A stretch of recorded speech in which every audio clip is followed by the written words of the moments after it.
कुछ चीज़ें हैं जो ओ रोमियो के ट्रेलर के केस में वर्क नहीं कर रही है। अगर आगे मैं ये कह सकता हूँ कि जिस तरीके का हाइप इसके टीज़र ने जनरेट किया था या फिर जो भी एक्सपेक्टेशन मुझे इसके टीज़र को देखने के बाद लगी थी, उससे इसके ट्रेलर ने थोड़ा टोन डाउन कर दिया है। अब देखो, मैं ये कह सकता हूँ कि भले हमें ट्रेलर में और भी ऐसे कई सारे सीन देखने को मिले हैं जहाँ पर हमें मार-काट मतलब वॉयलेंस देखने को मिलता है। बट जो एक पार्टिकुलर कंप्लेन मैंने ओ रोमियो के टीज़र में कहा था, यहाँ पर भी मैं उस सेम चीज़ को कहूँगा, बट यहाँ पर वो चीज़ और थोड़े ग्रैंड लेवल पे है।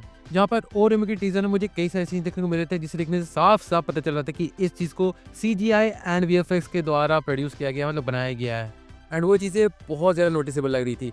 एंड वैसी कई सारे सीन्स हमें यहाँ पर भी देखने को मिल रहे हैं। और मैं सही कह रहा हूँ कि ऐसी चीज़ों के चलते इस फिल्म की जो ऑथेंटिसिटी है वो कहीं ना कहीं मर रही है, मेरे लिए कम से कम। क्योंकि जब से मैंने धुरंधर को देखा है उसके बाद से मेरे दिमाग में किसी भी फिल्म को लेकर, खास करके उन सारे फिल्मों को लेकर जो अपनी कहानी में वॉयलेंस को ठीक तरीके से इस्तेमाल करने वाले हैं, मतलब वॉयलेंस फिल्म में बस इसलिए नहीं होने वाला है कि वो ऑडियंस को अट्रैक्ट करे, बल्कि वो इसलिए होने वाला है क्योंकि वो कहानी में एक इम्पॉर्टेंट रोल प्ले करेगा। बट ऐसे कई सारे सीन्स देखने को मिल रहे हैं इस पार्टिकुलर ट्रेलर में जहां पर वो वॉयलेंस वाला पार्ट जस्टिफाइड नहीं लग रहा है। जिसका कारण मैं ये नहीं कह रहा हूँ कि वॉयलेंस जरूरी नहीं थी, फिर भी मेकर्स ने मे बी डाल दिया है, वो नहीं। इधर चीज़ों को बहुत ज़्यादा ग्रैंड बनाने के चक्कर में ये चीज़ें थोड़ी अनओरिजिनल लग रही है, या फिर अगेन मैंने जो कहा कि वीएफएक्स का वर्क मुझे कुछ खास जम नहीं रहा है। खास करके इसके ट्रेलर के आखिरी सीन में जहां पर शाहिद कपूर का कैरेक्टर किसी फैक्ट्री या फिर कहीं पे ब्लास्ट करने के बाद जब वो स्टाइल से पीछे मुड़ता है, उसके बाद ब्लास्ट की जाने वाली जगह से उल्टी तरफ देखते हुए जब वो आगे बढ़ता है, तो वो किसी तरीके की अच्छी फीलिंग को नहीं जगा पाता है। क्योंकि वहां पर भी हम अगेन इस चीज को प्रॉपर्ली नोटिस कर पाते हैं कि हाँ भाई, वीएफएक्स का इस्तेमाल किया गया है, सीधा सीधा ये साफ साफ पता चल रहा है हमें। भले उसके अलावा अगर मैं कहूँ तो अगेन इस बार फिल्म को अच्छी तरीके से बनाया गया, मतलब फिल्म में अच्छे खासे पैसे खर्च किए गए, वो पता चल रहा है। अगर वीएफएक्स वाले कुछ सीन्स को जो मैंने इस ट्रेलर में पॉइंट आउट किया उसे हटा दो तो उसके अलावा जिस तरीके की प्रोफैनिटी हमने टीजर में सुनी थी, उससे कई सारा प्रोफैनिटी हमें इसके ट्रेलर में सुनने को मिल रहा है। अब कई लोग ये भी कह सकते हैं कि धुरंधर के सक्सेस के बाद इस चीज़ को ऑल प्रोड्यूसर रेप्लिकेट करने की कोशिश कर रहे हैं, बट यहाँ पर मैं ये कहूँगा कि धुरंधर के रिलीज होने से पहले भी ओ रोमियो की शूटिंग शुरू हो चुकी थी एंड कई सारे इंपॉर्टेंट सीन शूट भी हो गए थे। तो ऐसा नहीं हो सकता कि धुरंधर के सक्सेस को रेप्लिकेट करने के चक्कर में या फिर ऑडियंस को अट्रैक्ट करने के चक्कर में उन्होंने भी फिल्म में गालियां भर भर के डाली है। क्योंकि देखो, ये है एक गैंगस्टर ड्रामा फिल्म। अब ऐसा तो हो नहीं सकता कि कोई गैंगस्टर बहुत ही सब्र भाषा में बात करेगा, बिल्कुल भी नहीं। वो किसी से भी इंटरेक्ट करेगा तो गाली गलौज की लैंग्वेज में इंटरेक्ट करेगा। एंड उस चीज़ को ट्रेलर के माध्यम में बहुत अच्छे तरीके से अभी तक दिखाया गया है। और जहाँ तक बात है ट्रेलर की, जो ट्रेलर में main focus again Shahid Kapoor, उसके बाद तृप्ति डिमरी एंड उसके बाद थोड़ा अविनाश तिवारी, जो मे भी अभी तक हमें लग रहा है कि इस फिल्म के मेन विलेन होने वाले हैं, उन्हें इस ट्रेलर में दिखाया गया है। उसके अलावा जो हमें सुनने को मिला है कि रणदीप हुड्डा इस फिल्म में दाऊद इब्राहिम के रोल में दिखेंगे, तो उनका रोल अभी तक तो कम से कम छुपा के रखा गया है, इसलिए उस चीज़ पर अभी हम कमेंट नहीं कर सकते हैं। लेकिन उसके अलावा जो बाकी सारे सपोर्टिंग एक्टर्स इस फिल्म में जो हमें देखने को मिलने वाले हैं, जैसे नाना पाटेकर, ऋषभ पटानी, विक्रांत मैसी, जिनका कैमियो अपीयरेंस होने वाला है, फरीदा जलाल एंड तमन्ना भाटिया, उनके भी हमें ऐसे कोई भी मेजर सीन देखने को नहीं मिले हैं जिसे देखने से पता चले कि उनका रोल इस फिल्म में किस तरीके का होने वाला है। जहाँ पर हाँ, मैं ये कह सकता हूँ कि भले ऋषभ पटानी का एक आइटम सॉन्ग में देखने को मिल रहा है, लेकिन मुझे नहीं लगता कि उनका इस फिल्म में केवल एक आइटम सॉन्ग का रोल होगा। क्योंकि अगर आप विशाल भारद्वाज की कुछ और फिल्मों को देखो, जैसे प्राइम एग्जांपल के तौर पे मैं आपको बताऊंगा ओमकारा, तो वहाँ पर जो बिपाशा बासु का रोल था, अगर किसी ने उस फिल्म को आज तक नहीं देखा, उन्हें लगेगा कि बिपाशा बासु का जो रोल है वो केवल उस गाने तक है। लेकिन जब आप फिल्म को देखे हुए तो आपको पता चलेगा कि बिपाशा बासु का भी रोल एक इम्पोर्टेंट रोल था ओमकारा फिल्म में। इसलिए मुझे लगता है कि चाहे तमन्ना भाटिया हो या फिर ऋषभ पटानी हो, भले उन्हें ऐसे आइटम सॉन्ग के तौर पे इंट्रोड्यूस किया जाए फिल्म में, लेकिन उनका रोल भी अच्छा खासा होगा। क्योंकि विशाल भारद्वाज कम से कम किसी भी एक्टर को या फिर किसी भी कैरेक्टर को फिल्म में इसलिए डालते for the sake of it, उनका कोई ना कोई एक इम्पॉर्टेंट रोल होता ही है।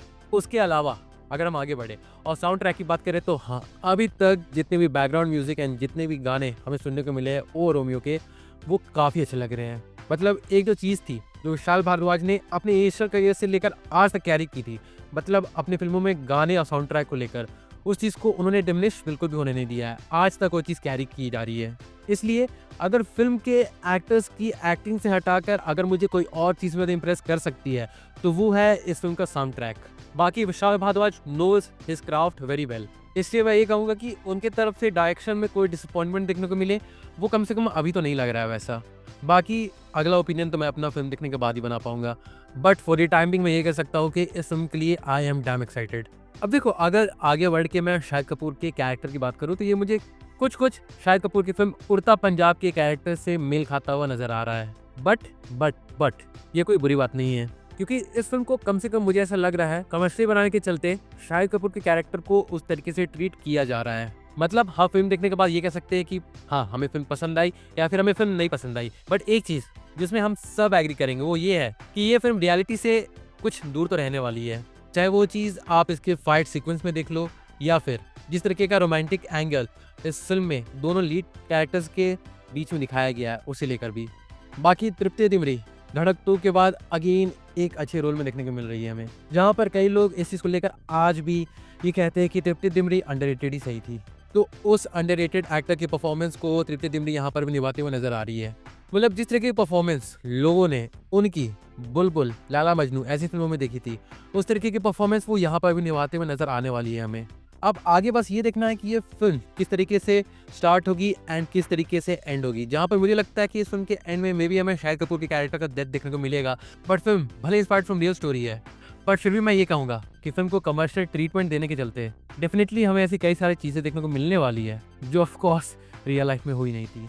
एंड विशाल भारद्वाज इंस्पायर्ड होकर अपनी कहानियों को बहुत अच्छी तरीके से बुनते हैं, इसलिए मैं इस फिल्म के लिए बहुत ज़्यादा एक्साइटेड हूँ। बस अब आगे में ये देखना है कि विशाल भारद्वाज ने इस पर क्या बनाया है, क्योंकि इतनी बड़ी स्टार कास्ट के साथ, क्योंकि शाहिद कपूर, तृप्ति डिमरी, अविनाश तिवारी, तमन्ना भाटिया, दिशा पटानी, नाना पाटेकर एंड फरीदा जलाल, इतने सारे एक्टर्स जब एक साथ आ रहे हैं तो क्या बवाल देखने को मिलने वाला है, उसके लिए अगेन मैं ये कहूँ कि आई एम डैम एक्साइटेड। तो इसलिए जब तक फिल्म रिलीज ना हो जाती या फिर फिल्म के कई सारे गाने और आउट ना हो जाते या फिर अगर फिल्म का कोई ट्रेलर 2 भी ड्रॉप होने वाला है तो उसे भी जब तक हम ना देख ले तब तक और भी ज़्यादा पॉजिटिव होप हम लेके चलते हैं कि फिल्म जिस तरीके से अभी तक ऑडियंस को या फिर लाइक मुझे भी इंप्रेस कर पाई है, उस तरीके का मोमेंटम ये फिल्म आगे भी कैरी करे।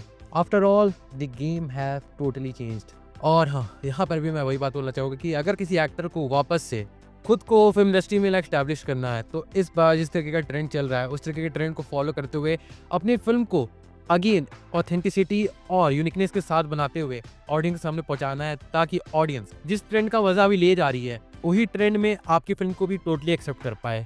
एंड हाँ, मैं उसी ट्रेंड की बात कर रहा हूँ जिसके चलते जवान, एनिमल, मार्को एंड अभी धुरंधर हिट हुई है। द कमर्शियल स्टफ, जहाँ पर केवल हीरो का नाचना या फिर किसी ट्रैजिक लव स्टोरी को दिखाना ये अब ऑडियंस बहुत ज़्यादा नहीं पचा पाती है। और इसलिए भले मैं ये कह रहा हूँ कि मुझे ट्रेलर टीजर से थोड़ा कम पसंद आया, बट फिर मुझे लग रहा है कि ये फिल्म रूल कर सकती है अगर ये फिल्म किसी भी चीज़ को बिना जोर ज़बरदस्ती के बिल्कुल नेचुरली लाइक अपने वॉयलेंस वाले पार्ट को एंड अपने प्रोफैनिटी वाले पार्ट को निकाल कर सामने ले आ पाए, तो उसके बाद तो ऑडियंस इस फिल्म को देखने आएगी ही आएगी। And with that being said, चलिए मैं इस वीडियो को यहीं पर कंक्लूड करता हूँ। तो अगर देखा जाए तो यही था मेरा एक ओवरऑल ओपिनियन ओ रोमियो के ट्रेलर को लेकर। एंड मैं होप कर रहा हूँ कि ये फिल्म शाहिद कपूर की एक कमबैक फिल्म बन जाए। बाकी फिर भी चलो, ये जो भी बातें मैंने इस वीडियो में कही है वो तो फिर से मेरा अपना एक पर्सनल ओपिनियन है। अगर इस बारे में आपका भी कुछ सोचना है या लाइक आप भी कुछ कहना चाहते हो तो डेफिनेटली से अपने व्यूज़ को कमेंट सेक्शन में लिख के जरूर से बताओ। मैं ज़रूर से जानना चाहूँगा कि इस बारे में आपके थॉट्स किस तरीके के हैं। So do drop your views in the comment section. और हाँ, बाकी फिर चलिए मिलते हैं बहुत जल्द एक और नई वीडियो के साथ। तब तक के लिए बाय।